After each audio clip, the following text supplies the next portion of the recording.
My husband divorced me over a minor infidelity. Now he has a new partner and doesn't want to introduce her to me. I already told him that I need to meet her and explain my rules to her, but he refuses. What should I do? Mark and I were the perfect match for 12 years, or at least that is what I allowed him to believe so he could feel secure in his masculinity.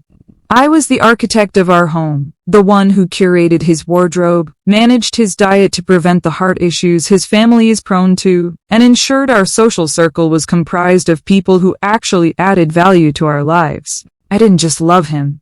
I curated him into the man he is today, a man who unfortunately lacks the emotional depth to understand that a marriage is a complex tapestry of needs and sacrifices. My infidelity, as he so crudely labels it, was nothing more than a momentary spiritual misalignment, a search for a brief spark of intellectual stimulation that he had stopped providing because he became too comfortable in the sanctuary I built for him.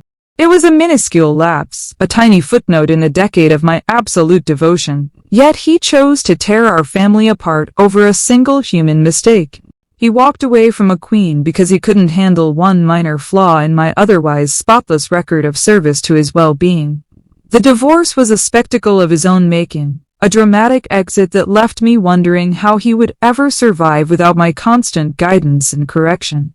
For months, I watched from a distance as he fumbled through life, likely eating processed sugars and wearing colors that washed out his complexion, all while I maintained my dignity and waited for the inevitable apology. But instead of coming back to the woman who shaped his soul, I heard through the grapevine that he had found someone new. Some girl named Sarah who probably doesn't even know his allergy to synthetic fabrics. My first instinct wasn't jealousy. I am far above such petty emotions, but rather a profound sense of pity for this poor woman who has no idea what she's getting into. Mark is a project, a masterpiece that requires constant maintenance, and it would be cruel of me to let her struggle blindly when I hold the blueprint to his entire existence. I realized then that my duty to Mark didn't end with a legal document. I have a moral obligation to ensure he is handled correctly by his next caretaker.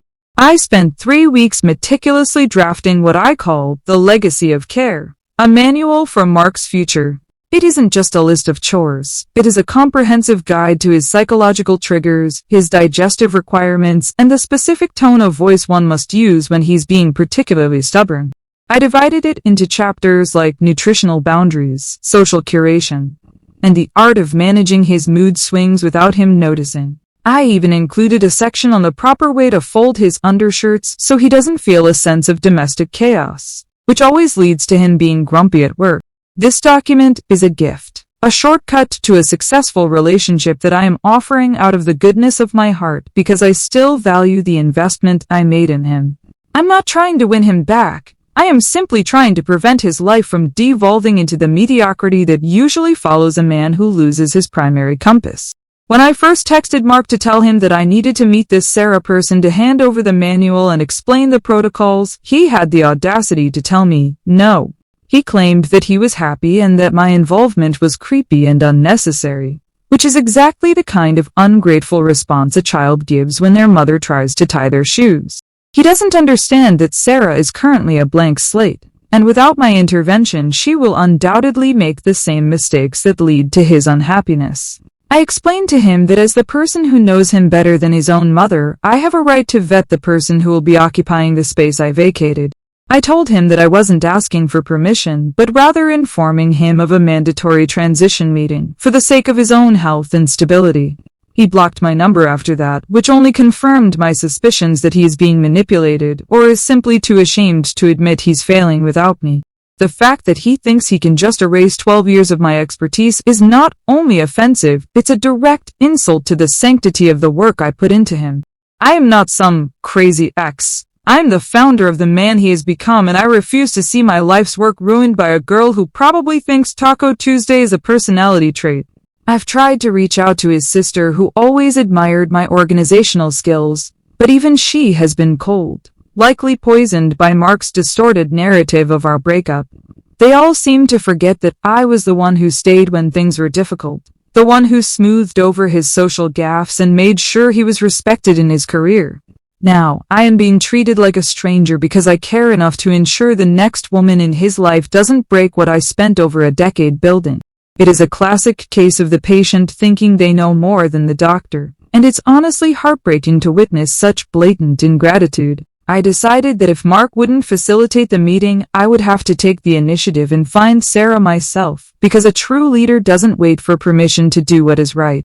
I did some basic research, not stalking, as some might call it, but due diligence, and discovered where she works and what her social media presence looks like. She seems tragically average, the kind of woman who smiles too much and likely lacks any real standards for excellence in a partner. It became even more urgent for me to deliver the manual once I realized how ill-equipped she is for the complexity of a man like Mark. I printed the manual on high-quality 32-pound paper, bound it in a professional leather grain folder, and prepared myself for the conversation that would inevitably change her life for the better. I am essentially saving her years of trial and error, yet Mark acts like I'm trying to sabotage them, which is purely delusional. Yesterday, I sent a final message through an old email account, explaining that my intentions are purely philanthropic, and that as a woman of high moral standing, I cannot in good conscience let her fail. I attached a PDF preview of the morning routine chapter so she could see the level of detail I'm providing for free. I told Mark that he should be thanking me for being so mature about his little rebound, but instead he sent a cease and desist letter from a cut-rate lawyer. A cease and desist for providing a wellness guide. It just goes to show how much he has regressed since I stopped managing his legal and financial affairs. He's throwing money away on threats when he could be investing it in the organic meal prep service I recommended in Chapter 4. He's trying to punish me for being helpful, and it's a clear sign that he's still deeply hurt that he couldn't live up to my standards during our marriage. The situation has reached a point where I feel like I'm the only adult in the room, watching two toddlers play with matches while I hold the only fire extinguisher. Sarah hasn't responded to my polite LinkedIn requests, which suggests she's either intimidated by my professional profile or Mark has forbidden her from speaking to the woman who actually understands him. It's a very toxic dynamic he's creating, isolating her from the one person who can help her succeed in the role of his partner. I'm starting to think he's afraid that if she talks to me, she'll realize how much better he had it with me and she'll develop an inferiority complex. That isn't my intention at all. I want her to be a competent second best so I don't have to worry about him calling me in a panic when his life inevitably falls apart. My rules are not demands. They are a framework for a peaceful life, and the fact that they're being rejected is a testament to how far society has fallen in terms of respecting the wisdom of experienced women. I am now sitting here with a physical copy of the manual, ready to deliver it, but I'm being blocked at every turn by people who claim to have Mark's best interests at heart. If they truly cared about him, they would be begging me for this information. Instead, I'm being treated like a pariah for trying to maintain the order I established over a decade of hard work. I've even considered leaving the manual on the windshield of her car, but I know Mark would probably frame that as harassment rather than the act of charity it truly is. It's exhausting being the only person with a vision for everyone's happiness, especially when those people are too stubborn to see the light. I've decided to give them one more chance to accept my help voluntarily before I have to take more direct action to ensure my rules are implemented. After all, a legacy is only as strong as the person who carries it forward, and Sarah clearly needs a mentor. I just don't understand how a 15-minute infidelity can negate 12 years of being a saintly wife and manager. It's as if people have no sense of proportion anymore. I gave him my youth, my intellect, and my organizational prowess, and he's throwing it all away for some girl who probably uses store-brand laundry detergent. If he thinks he's winning by keeping me away, he's in for a very rude awakening when he realizes his socks aren't being matched by color gradient anymore.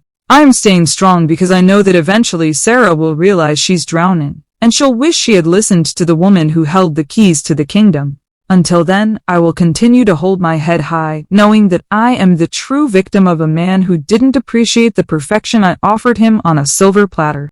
Main story comments. Anonymous user 1 says you cheated on him and now you're stalking his new girlfriend with a manual? You're not a saintly wife, you're a nightmare. Let the man live his life without your 15-page delusions of grandeur. Ops reply, it's tragic that you equate stalking with mentorship. I am offering a professional grade transition plan for a man I spent a decade training. My infidelity was a cry for intellectual stimulation that Mark failed to provide, and any mature person would see that my current efforts are an act of extreme grace toward his new, less qualified partner. Anonymous user 2 says if my ex sent my current girlfriend a manual on how to fold my shirts and what to feed me, I'd get a restraining order too. You're obsessed with control, not his well-being. Move on. Oops, reply control is just another word for efficiency. Mark thrived under my direction, and he's clearly spiraling if he's hiring lawyers to block helpful advice. You probably live in the same kind of domestic chaos that Sarah is currently creating for him, so I don't expect you to understand the burden of being a visionary. Update 1. It has been 3 weeks since Mark sent that ridiculous legal threat, and frankly, I have been appalled by the lack of gratitude shown by everyone involved. I spent those weeks refining the social curation section of the manual, adding a subchapter on how Sarah should handle Mark's difficult coworkers, only to be met with total silence. I am a woman of action, and I realized that if Sarah wasn't going to respond to my professional outreach, I would have to provide her with a face-to-face opportunity to receive my guidance. I knew they were planning to attend his niece's birthday party last Saturday, an event I used to organize with military precision, so I decided to drop by just to hand-deliver the manual in a dignified manner. It wasn't about crashing the party, it was about ensuring that the family legacy I built wasn't being tarnished by Sarah's lack of etiquette. I even brought a tray of organic, gluten-free cupcakes because I know for a fact that Mark's sister-in-law always forgets that 2 of the kids have sensitivities, a detail I used to manage effortlessly. When I arrived, the atmosphere was immediately tense, which I attribute to their collective guilt for excluding the woman who made their family gatherings successful for over a decade. I spotted Sarah standing by the snack table, looking remarkably out of place in a floral dress that did absolutely nothing for her skin tone. I approached her with a warm, maternal smile, holding the leather-bound manual like a peace offering, and introduced myself as the person who actually knows what she's doing. I told her quite clearly that I wasn't there to cause trouble, but to give her the tools she needs to keep Mark from becoming a miserable, unkempt version of himself. I even tried to explain the cupcakes, but she just stared at me with this blank, terrified expression as if I were speaking a foreign language instead of offering her a literal roadmap to success. Mark saw us within seconds and stormed over, his face turning that specific shade of purple that I warned him about in the cardiovascular risks section of the guide. He didn't even say hello. He just grabbed Sarah's arm and told me to get out before he called the police, which was such a theatrical overreaction to a civil conversation. I remained perfectly calm, pointing out that his blood pressure was clearly rising because Sarah wasn't managing his stress levels correctly, which only proved why she needed the manual. I tried to hand the folder to his sister-in-law, thinking she would have the common sense to keep it for later, but she actually stepped back as if I were holding a live explosive. It was deeply hurtful to see people I once managed with such care turn on me simply because I was trying to perform one last act of service. I told Mark that his behavior was exactly why I'd had to look elsewhere for intellectual companionship during our marriage. He simply cannot handle a woman of substance and foresight. I left the manual on the gift table right next to a poorly wrapped toy and walked out with my head held high, knowing I had done my part. Of course, the fallout was immediate and completely devoid of any logic or appreciation for my effort. Within 2 hours, I received a frantic call from my own mother saying Mark had called her to complain about my intrusion. My mother, who has always been a bit weak-willed, actually had the nerve to suggest that I was going too far and that I should just leave them alone. I had to explain to her that going too far is what people say when they're intimidated by someone who refuses to settle for mediocrity. I am a martyr for the cause of Mark's potential, and if that means I have to endure the temporary disapproval of my family, then so be it. I realized then that Mark is likely poisoning everyone's minds against me, painting me as a villain so he doesn't have to face the reality that he is dating a woman who is significantly inferior to his ex-wife. It's a classic defense mechanism, and it only makes me more determined to save him from himself. The cupcakes were apparently thrown in the trash, which is a literal crime against nutrition and my bank account considering the quality of the ingredients. Mark's sister-in-law sent me a text later that night telling me to never come near her house again, which is hilarious considering I'm the one who gave her the contact for her current interior designer. These people have no sense of loyalty to the person who elevated their lives, and it's a sobering reminder of how quickly people forget their benefactors. I spent the rest of the evening reviewing my notes and realizing that I may need to be even more direct if I want Sarah to understand the gravity of her new responsibilities. She isn't just dating a guy, she is inheriting a curated lifestyle that I spent 12 years perfecting. And she has no right to just wing it while his health and social standing are at stake. I am currently looking into whether I can file a formal duty of care notice because someone needs to be the adult here. Update 1 comments. Anonymous user 1 says you crashed a child's birthday party to hand over a how-to guide for your ex. You're lucky he didn't call the cops right then. You're literally the definition of a crazy ex-wife. Ops reply, I didn't crash anything. I attended a family function to provide a necessary resource and healthy snacks. The fact that they chose to prioritize their feelings over the nutritional well-being of the children and Mark's future stability says everything about their lack of maturity. Not mine. Anonymous user 2 says even your own mother is telling you to stop.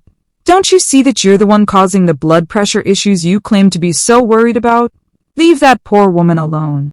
Ops reply, my mother is a lovely woman, but she lacks the backbone required to maintain high standards in a crumbling society.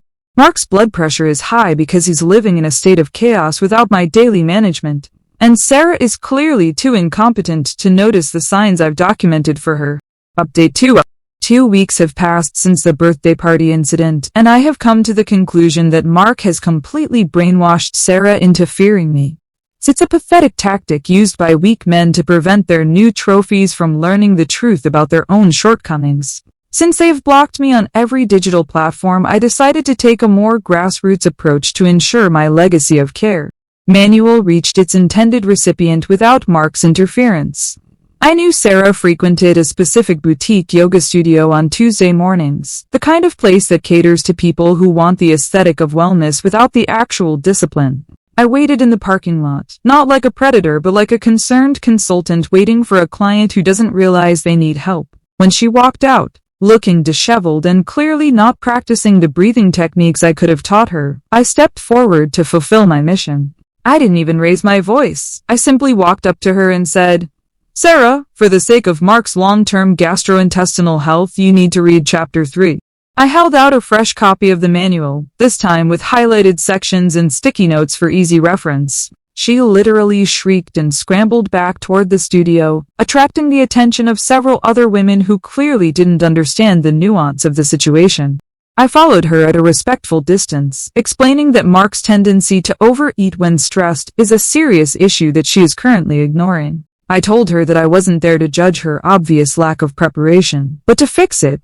Yet she acted as if I were brandishing a weapon instead of a leather-bound guide to a better life. It was honestly embarrassing to see a grown woman lose her composure over a simple offer of educational materials. The manager of the studio came out and threatened to call security, and I had to calmly explain to her that I was a stakeholder in Mark's well-being and that this was a private matter of domestic management. I told them all that if they truly cared about women helping women, they would be supporting my effort to mentor this girl.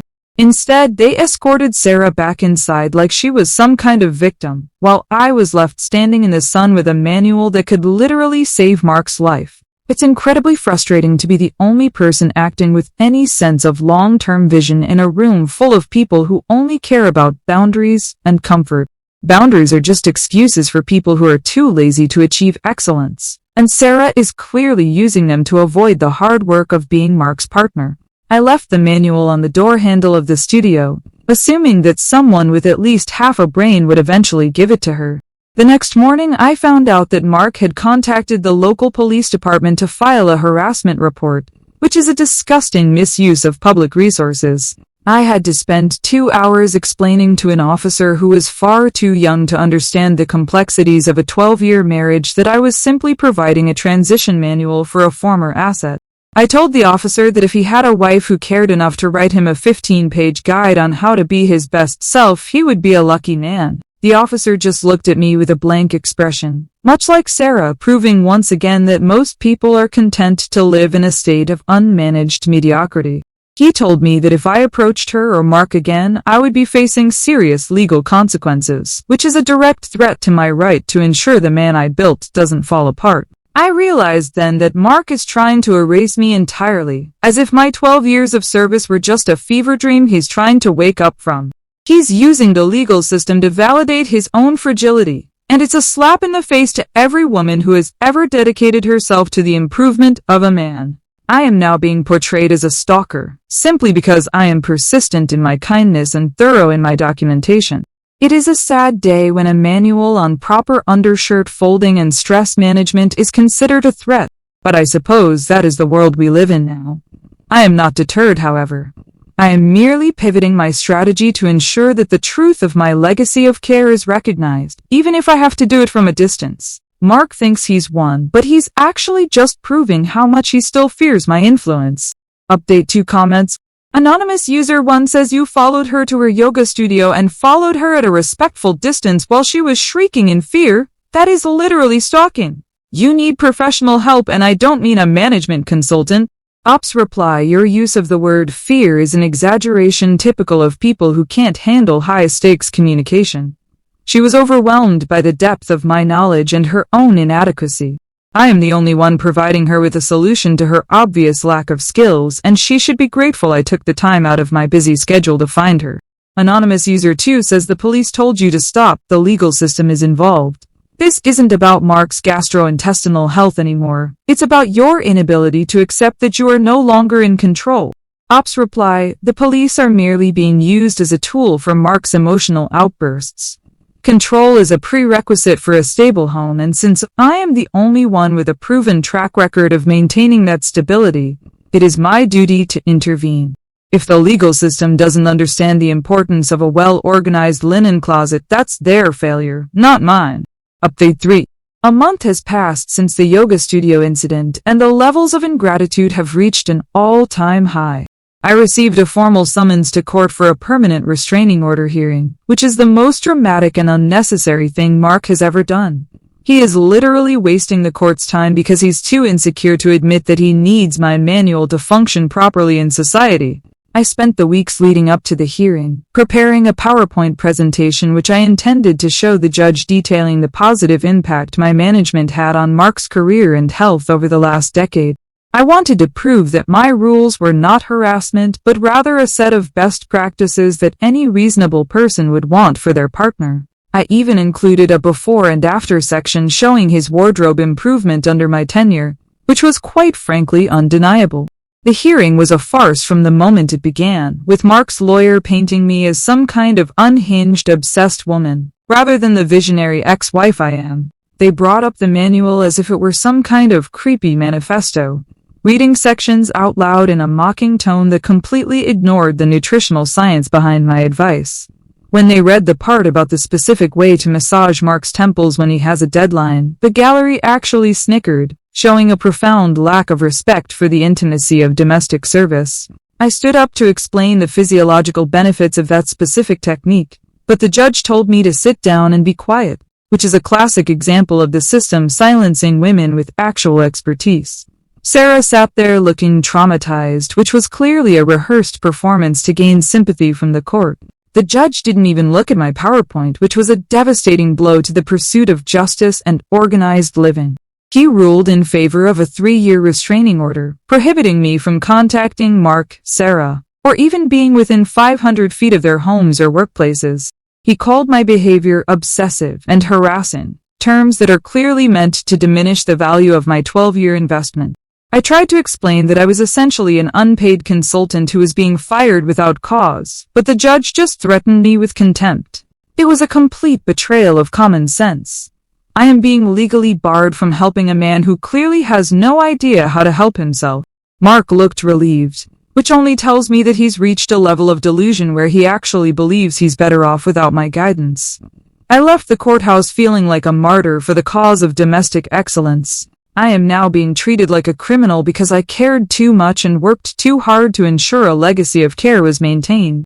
Mark's family has completely cut me off, and even my few friends who I thought understood the value of high standards have started to distance themselves.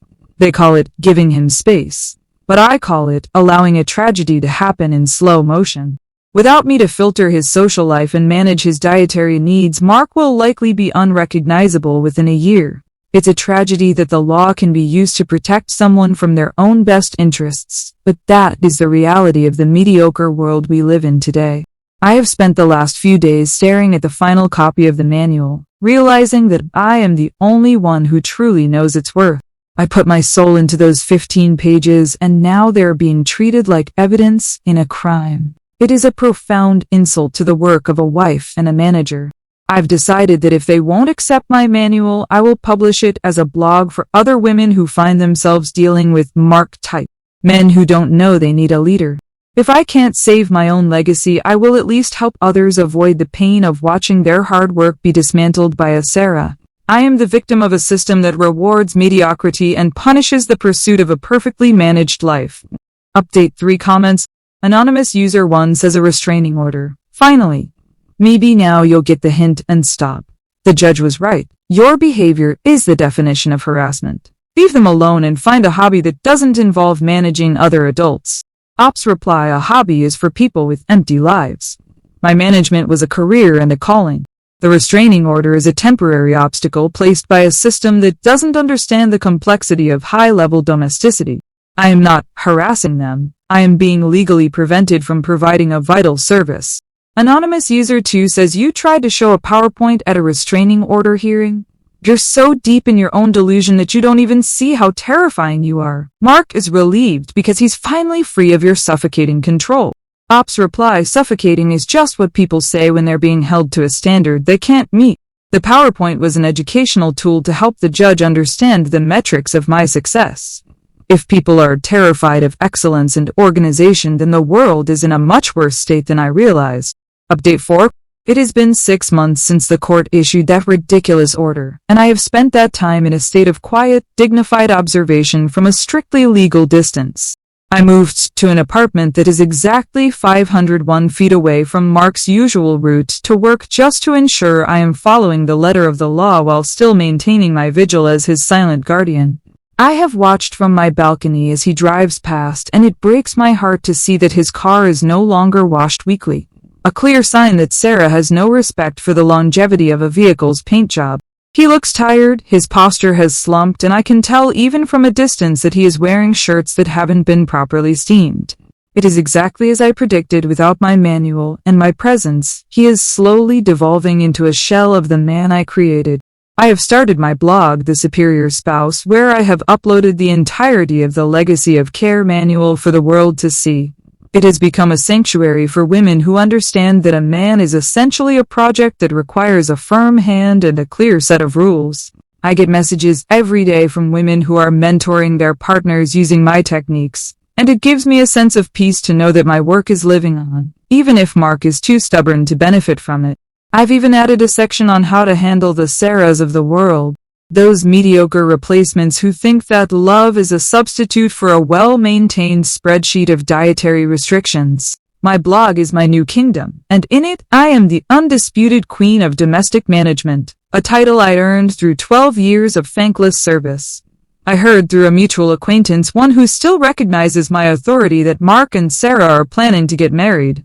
It was a physical blow to hear that he is going to legally bind himself to someone who doesn't even know the proper temperature for laundering his silk ties. I spent an hour crying, not for the loss of the man, but for the loss of the masterpiece I spent so much of my life perfecting. He is throwing himself away, and there is absolutely nothing I can do because the law has decided that his freedom to be mediocre is more important than my right to keep him excellent. I realized then that I'm a true martyr. I have been sacrificed on the altar of his fragile ego and her pathetic need to feel adequate without actually doing the work. I decided to send one last anonymous gift to their new home. A high-end industrial-grade steamer. I didn't include a card, but I know Mark will know exactly who it's from when he sees the quality of the appliance. It is my final act of grace, a silent plea for him to at least maintain the aesthetic of the man I built. If Sarah is too lazy to use it, that is on her conscience, not mine. I have fulfilled my duty of care to the best of my ability, even in the face of legal persecution and social isolation. I am at peace with my actions because I know that one day, when Mark is dealing with the inevitable health issues and social decline that come from a lack of management, he will look at that steamer and remember the woman who actually cared enough to give him a manual. I am now focusing my energy on expanding my blog into a full-scale consulting business for women who want to achieve the level of domestic perfection I once held. I tell my clients that they must be prepared for the ingratitude of men, for they are like children who resent the hand that feeds them the right vegetables. I have turned my pain into a professional service, and in doing so I have ensured that my legacy will never truly die. Mark may have the restraining order, but I have the moral high ground, and in the end, that is the only territory that truly matters. I am the architect, the mentor, and the saint of the judgment seat, and I will continue to hold my head high while the rest of the world drowns in its own unmanaged chaos. Sarah can have the man, but she will never have the blueprint, and that is a victory I will carry to my grave.